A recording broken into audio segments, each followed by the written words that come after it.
यीशु मसीह के नाम में आप सबों का स्वागत और वेलकम करते हैं कि प्रभु के घर में उसकी स्तुति और भजन कर पा रहे हैं। प्रभु ने अपने वादे के मुताबिक हमारे और आपके बीच में रहा है। आज तो प्रभु के कलाम से बात करेंगे। प्रभु ने अपने वचन में कहा है, अपने हमें सिखाया है कि पाप को ढांप देने वाला ना कि खोलने वाला हो। हालेलुया। पाप को ढांप देने वाला ना कि खोलने वाले हो। कई बार हम लोगों के पापों को खोल देने वाले होते हैं, ना कि हम उस पर चादर डालने वाले होते हैं। कई बार अक्सर बात करते हैं कि अभी हम आपको नंगा कर देंगे, कई बार हम आपको नंगे कर दे। कौन से नंगे की बात कर रहा है? वो बात कई बार करता है जो तुमने पाप किए हैं, जो तुमने अधर्म किया है, जो तुमने कुकर्म किया है, जो तुमने गलती की है, जो तुमने अलग जगहों पर तुम बैठे हो, जो तुम जहां पर तुम्हें नहीं बैठना चाहिए था वहां पर तुम्हारी संगति रही है। अभी मैं तुम्हें खोल के लोगों के सामने रख दूंगा, लोगों के सामने वीडियो दिखा दूंगा, लोगों के सामने मैं दिखा दूंगा कि तुमने कौन कौन से अधर्म काम किए हो। और कई बार बहुत से लोग ऐसे ही होते हैं। बाइबल जब भी हमेशा बात करती है तो अपने लोगों के बारे में बात करती है, अन्य लोगों के बारे में बात नहीं करती है। और पवित्र शास्त्र इस बारे में बात कर रहा है कि कई बार हम पाप को ढांपने वाले नहीं, कई बार पाप को उजागर करने वाले होते हैं, पाप को दिखा देने वाले होते हैं। हमें मजा तो तब आता है जब लोगों के पाप दिखाई देते हैं। हमें तो मजा आता है जब लोग शर्मिंदगी महसूस करते हैं। हमें तो मजा आता है जब लोग लज्जित होना पसंद करते हैं। पर बताना चाहता हूँ, आसमान का परमेश्वर हमें और आपको इसलिए नहीं बुलाया है कि हम लोगों के पापों को दिखा देने पाए, पर हमें और आपको इसलिए बुलाया है कि ताकि तुम्हारे पापों को ढांप देने वाले हो सके, आप पापों को ढांप देने वाले हो सके, गलतियों को ढांप देने वाले हो सके। और आज हम इसी बात पर चर्चा करेंगे कि ताकि हम और आप इस बात पर सीख सके कि क्या हम पाप को ढांपने वाले हैं या फिर पाप को दिखाने वाले हैं। हम लोगों के गलतियों को ढांप देते हैं या गलतियों जो थोड़ा थोड़ा भी दिखती हैं तो हम पूरा दिखा देते हैं। आज हम प्रभु से बात करेंगे। नित्य वचन की किताब सुलेमान दुनिया का बुद्धिमान राजा एक बात कहने लगा और कई बार हमें और आपको ये समझ नहीं रहती है। सुलेमान भी अपने वचन में एक बात सिखाने लगा और कहने लगा, नित्य वचन 17वां अध्याय और उसका 9वां पद सुनिएगा। जो दूसरे के अपराध को ढांप देता है, एक लोग पढ़िए। जो दूसरे के अपराध को ढांप देता है। अपने अपराध को दूसरे ढांप लेते हैं। सही है कि नहीं? अपनी गलती को तो सब ढांप लेते हैं। अपने बेटे की गलतियों को तो सब बंद कर देते हैं। अपनों की गलतियों पर तो पर्दा डाल देते हैं। अब अपने की गलतियां न दिखाई दे, अब हमारी पाप न दिखाई दे, हमारे अधर्म न दिखाई दे, हमारी कमजोरियां न दिखाई दे, हमारी तकलीफें न दिखाई दे, हमने जो कुकर्म किया है, हमने जो अधर्म के काम किए, जो परमेश्वर की नजर में सही नहीं था वो हमने किया है, जो हमने लोगों के सामने जो सही नहीं था वो हमने किया है। और सुलेमान सिखाने लगा कि जो दूसरों के पापों को ढांप देता है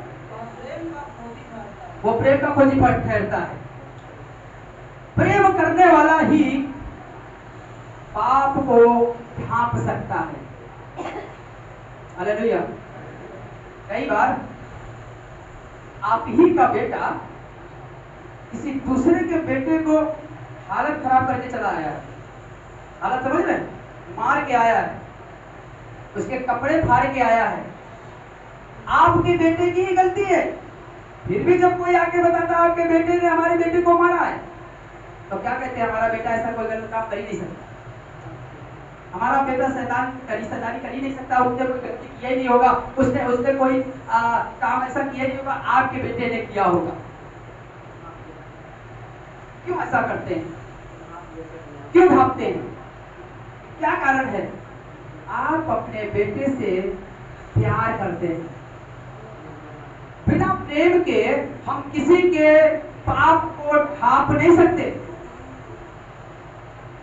हम किसी की गलतियों पर पर्दा नहीं डाल सकते। हमें जरूरत है कि हम किसी की गलतियों पर पर्दा डाल सके, ना कि पर्दा हटा हुए। जैसे कि प्रभु ने हमारे पापों पर पर्दा डाला है, उसने अपने खून से धुलकर साफ किया है, और कहने लगा जो दूसरे के अपराधों को ढांप देता है वह प्रेम का खोजी होता है। आगे सुनिएगा। परंतु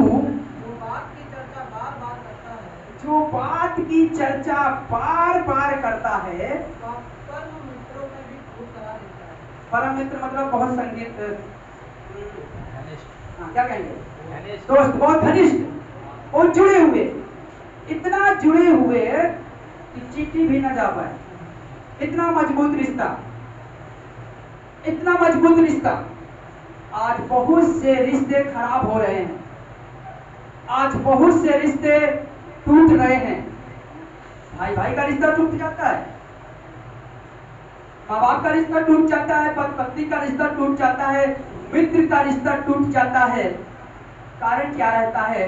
कोई आकर आपके कान में बार बार बार बार बार बार उसी की चर्चा कर रहा है, पाप दिखा रहा है, उजागर कर रहा है, पाप बार बार दिखा रहा है। और जब बार बार गलतियां दिखाते, तुमको ये बात तो कैसे दी गई, ये चीजें कैसे खराब कर दी गई, ऐसा कैसे बोल दिया गया, तुम्हें निमंत्रण दिया गया, तुम्हें बड़े अच्छे आदर से घर में काट दिया गया, और जब वहां गए तो किसी ने पानी तक नहीं पूछा। ये बात हो कैसे गई? कोई आके बार बार बार बार उस बात को चर्चाएं कर रहा है, और बाइबल बताती है जो बार बार चर्चा करता है वह परम मित्र में भी फूट डाल देता है। हालेलुया। कई बार पाप को हम बंद नहीं कर पाते हैं, हम अपने पाप बंद करवा लेते हैं, हम अपनी गलतियां बंद करवा लेते हैं, हम अपने ऊपर चादर डाल लेते हैं, और लगता है सफेद शर्ट पहन लिए तो लगा कि हम बहुत पवित्र हो गए ना। प्रभु सिखाना चाह रहा है कि जो दूसरे के अपराध को ढांप देता है, ढांपने का मतलब होता है बंद कर देना।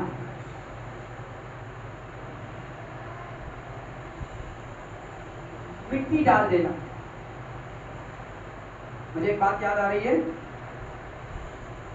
अक्सर छुट्टियों में बच्चे अपनी नानी के यहाँ जाते, ज्यादा जब छुट्टी होगी तो अक्सर जाने का जब प्लान बनेगा तो सिर्फ नानी के यहाँ जाएंगे, और कहीं मामा के यहाँ अलावा कहीं जाने का मन ही नहीं करता है।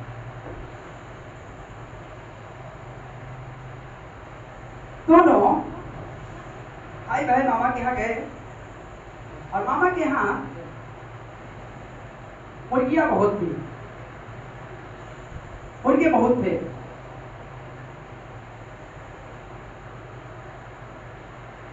रहते रहे बराबर रहते रहे। एक दिन भाई से गलती से वो मुर्गी मर गई, डंडा मार दिया, किसी तरीके से मार दिया, मुर्गी मर गई, और बहन देख रही थी कि वो बंद की जा रही है, मुर्गी बंद कर दिया है। और कहे तो वो भाई कहता नानी से मत बताना, मामा से मत बताना, घर में मत बताना। ठीक है नहीं बताऊंगी, पर मेरी हर बात माननी पड़ेगी, हर बात माननी पड़ेगी। वो बिस्तर भी लगवा ले, बर्तन भी धुलवा ले, कपड़े भी प्रेस करवा ले, किताबें भी बैग में रखवा ले, सब करवा ले। और जब ना करे भाई तो बस इतना कहती थी मुर्गी हम बता देंगे। कई बार ऐसा होता है कि हम कई बार दूसरे के गुनाहों को ढांप नहीं पाते, पर हम उसे बोल देते हैं। प्रभु का कलाम कहने लगा जो दूसरे के अपराधों को ढांप देता है वह प्रेम का खोजी होता है। वो प्रेम उसके अंदर होता है, वही पापों को ढांप सकता है, और नफरत करने वाला कभी एक दूसरे के पापों को ढांप नहीं सकता, या यूं कहते माफ नहीं कर सकता। और फिर आगे लिखा है परंतु जो बात की चर्चा बार बार करता है वह परम मित्रों में भी, मित्र में नहीं लिखा है, मित्रों में भी, मतलब बहुत से मित्रों में भी फूट करा देता है। हमें ऐसे लोगों से बच के रहना है जो बार बार उसी बात की चर्चा करें, तो समझ लेना ये मेल की बात नहीं करेगा, या मेल की बात नहीं करेंगी। हम बात कर रहे हैं उन बहुओं से, बात कर रहे हैं उन बहन से, बात कर रहे हैं उन सास से। जब कोई आकर बार बार आपकी बहुरिया की बुराई करे, बार बार करे, उसी बात की चर्चा करे कि आज बर्तन ठीक नहीं थे, आज बर्तन ठीक नहीं धुले गए थे, आज बर्तन ठीक नहीं धुले गए थे, 24 घंटा वही बर्तन ठीक नहीं धुले गए थे, नहीं धुले गए थे, इसका मतलब वो फूट करा रही है ताकि मेल। आपको पता ही नहीं चलता है। कई बार सास से कई बार कोई आकर बात बोलता है, कोई बार बहुरिया से आकर कोई बात बोलता है, तुम्हारी सास ऐसी बातें बोल रही थी, ऐसी ऐसी तुम्हारे बारे में बुरी बुरी बातें बोल रही थी। भैया हमरे तो कान फट गए, हमको तो बहुत खराब लगा, भैया ऐसा नहीं बोलना चाहिए, ऐसा नहीं बोलना चाहिए। उसी बात की कई बार बार बार चर्चा कराते हैं तो कई बार अलगाव हो जाता है, और अलगाव इतना बढ़ जाता है कि कई बार मेल नहीं होता है। बाइबल इसी बात में लिखा है, जो बात की बार बार चर्चा करता है वो घनिष्ठ रिश्ते को तोड़ देता है। क्या हम कहीं ऐसा तो नहीं है किसी के रिश्तों को तोड़ने के बजाय, जोड़ने के बजाय हम सिर्फ तोड़ने का ही काम कर रहे हैं? वो अक्सर हमसे यही होता है। हम कभी मेल की बात नहीं कर पाते, कभी एक दूसरे से मिलने की बात नहीं कर पाते, कभी दोस्ती की बात नहीं कर पाएंगे, कभी मिलने की बात नहीं करेंगे। जब बात करेंगे तो उन्होंने ऐसी बातें बोल कैसे दी? शादी में बुलाया, बस रसगुल्ला हमें नहीं खिलाया, सबको पूछे, बगल से निकल गए, हमसे नहीं पूछा। वो बात बार बार फूट पैदा कर देती है। और फिर लिखा है, जो परम तुच्छ बात की चर्चा बार बार करता है वह परम मित्र में फूट करा देता है। मीका रचित सुसमाचार 7वां अध्याय और उसका 17वां पद सुनिएगा। मीका रचित सुसमाचार मीका की किताब 7वां अध्याय और उसका 18वां पद। मीका नबी की किताब 7वां अध्याय उसका 18वां पद सुनिएगा। मीका एक बात कहने लगा, सुनिएगा। तेरे समान ऐसा परमेश्वर कहाँ है? तेरे समान ऐसा परमेश्वर कहाँ है? मतलब परमेश्वर है पर तेरे समान नहीं है।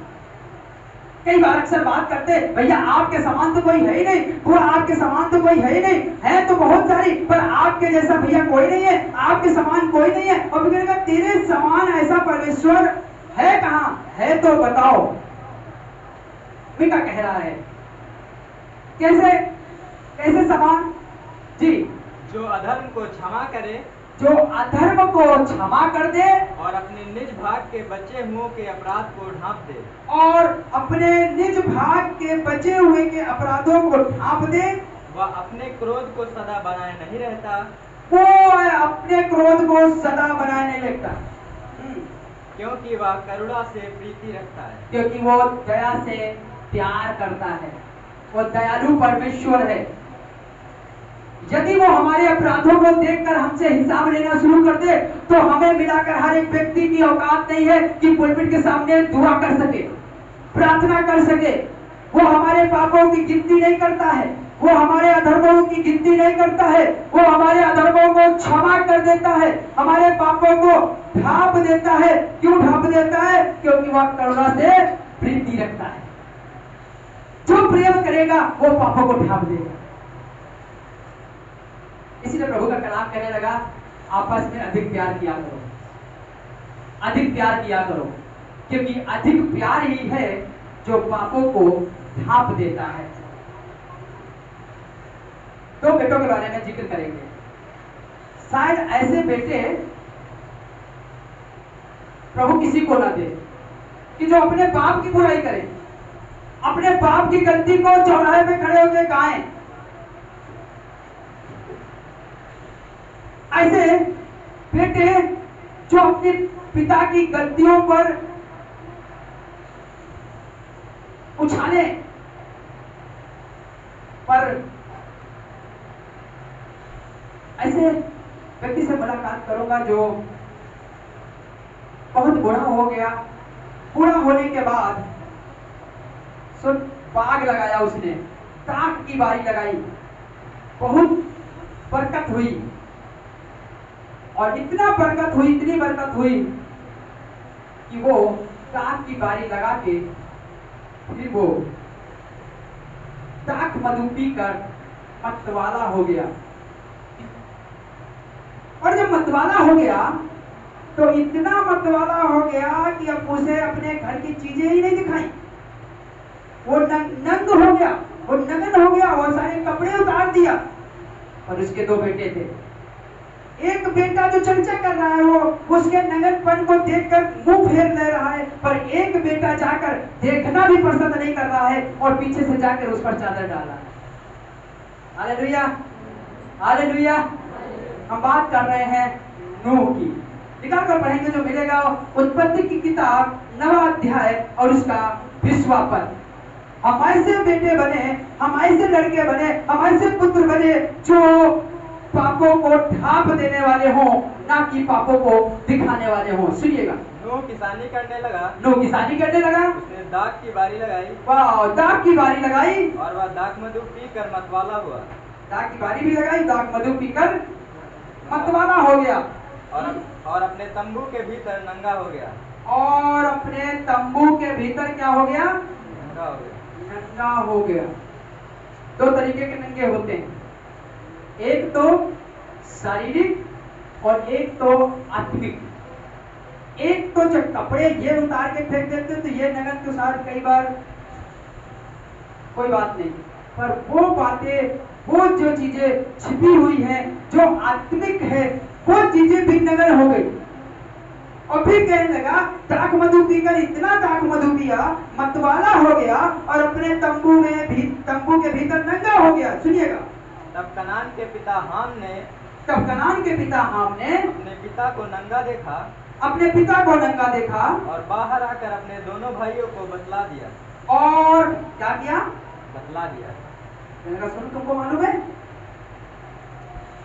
पिता वहां नंगे पड़े, उनका दिमाग खराब हो गया है, बूढ़े हो गए पर अक्ल नहीं है, तो चर्चा कर रहा। और क्या करा? दोनों भाइयों को बता दिया। क्या किया? बता दिया। दोनों भाइयों को बता दिया। सुनिएगा, तब शेम और येपेत दोनों ने कपड़ा लेकर, शेम और येपेत ने दोनों ने कपड़ा लेकर अपने कंधों पर रखा, अपने कंधे पर रखा, और पीछे की ओर उल्टा चलकर अपने पिता के नंगे तन को ढांप दिया। और अपने पिता के नंगे तन को ढांप दिया। एक जो आकर बाहर चर्चाएं कर रहा है, शोर मचा रहा है, और दो बेटे हैं जो पीछे मुड़कर पिता के नगन को देखना भी नहीं चाहते हैं और बंद कर देते हैं।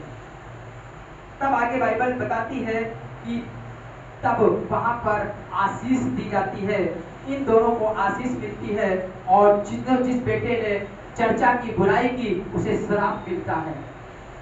हम कहीं श्राप के हाथ बारिश ना हो जाए। कई बार बार चर्चा करके, कई बार हम अपने उन गुनाहों को, किसी गलतियों को बार दिखा के हम कई बार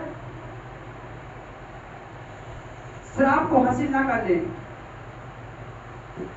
एक और बेटे से मुलाकात कराऊंगा जो अपने मित्र से अपने पिता की बुराई कर रहा है। पत्र लिख के कह रहा है, सुनो, मेरा पिता भवन नहीं बना पाया, और अभी तक तुमको नहीं मालूम है क्यों भवन नहीं बना पाया। कई बार अक्सर बात करते, अभी तक तुम्हारी दुआ नहीं सुनेगी, तुमको नहीं मालूम है, अभी तक तुम ठीक नहीं हुए, तुमको नहीं मालूम है। पता है ये ठीक क्यों नहीं हुए? हमें मालूम है। कई बार ये चर्चा दूसरों तक पहुंचाते हैं, और यही बात एक बेटे के साथ है जो अपने पिता की बुराई पत्र में लिखकर अपने दोस्त को बता रहा है, और कह रहा, सुनो, हमारा बाप भवन नहीं बना पाया, परमेश्वर का काम नहीं कर पाया। क्यों नहीं कर पाया? क्यों नहीं कर पाया? बुराई कर रहा है। सुनिएगा, पाप को दिखा रहा है, पाप को बाहर दिखा रहा है। पहला राजा 5वां अध्याय और उसका 2रा पद। हम बात कर रहे हैं सुलेमान जो अपने बाप दाऊद की बुराई कर रहा है कि मेरा पिता दाऊद परमेश्वर का भवन ना बना सका, और नहीं बना सका तो कह रहा क्यों नहीं बना पाया। सुनिएगा, सुलेमान ने हिराम के पास यूं कहला भेजा, सुलेमान ने हिराम के पास यह संदेश कहला भेजा, मुझे मालूम है, मुझे मालूम है। कई बार हमें लगता है भैया आपको पता है इनके घर में तरक्की क्यों नहीं हो रही। हमें मालूम है, हमें मालूम है।